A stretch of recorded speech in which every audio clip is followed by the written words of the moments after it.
Sumatera Barat adalah rumah bagi etnis Minangkabau. Dari zaman prasejarah sampai kedatangan orang Barat, sejarah Sumatera Barat dapat dikatakan identik dengan sejarah Minangkabau selain Mentawai. Sumatera Barat tidak sama dengan Minangkabau. Kalau kita bicara Minangkabau, itu masalah kesatuan masyarakat hukum adat. Tapi kalau provinsi itu adalah wilayah pemerintahan. Bagaimanapun Minangkabau kan mempunyai sejarah panjang. Sejarah Minangkabau ini kan tidak ada tertulis. Berkaca dari sejarah panjang yang terjadi di Sumatera Barat, terdapat beberapa momentum yang bisa dijadikan tonggak sejarah penetapan hari jadi Sumatera Barat. Menetapkan hari jadi itu tidak segampang yang dibayangkan.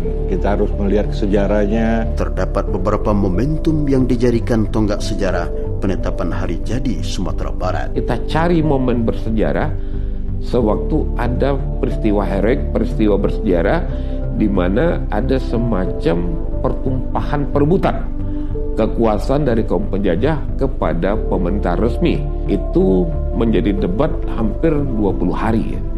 Penentuan penetapan hari jadi Sumatera Barat ini juga melalui proses pembahasan yang panjang, mulai dari pembahasan dalam internal Komisi DPRD Sumatera Barat.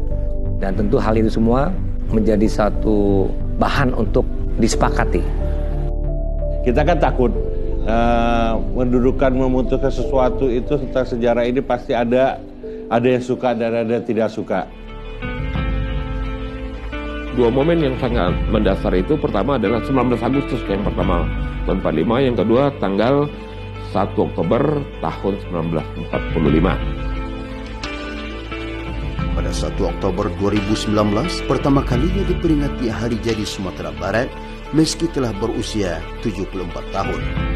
DPRD bersama Pemprov Sumatera Barat menggelar paripurna untuk memperingati Hari Jadi Sumatera Barat ke-74 tahun ini.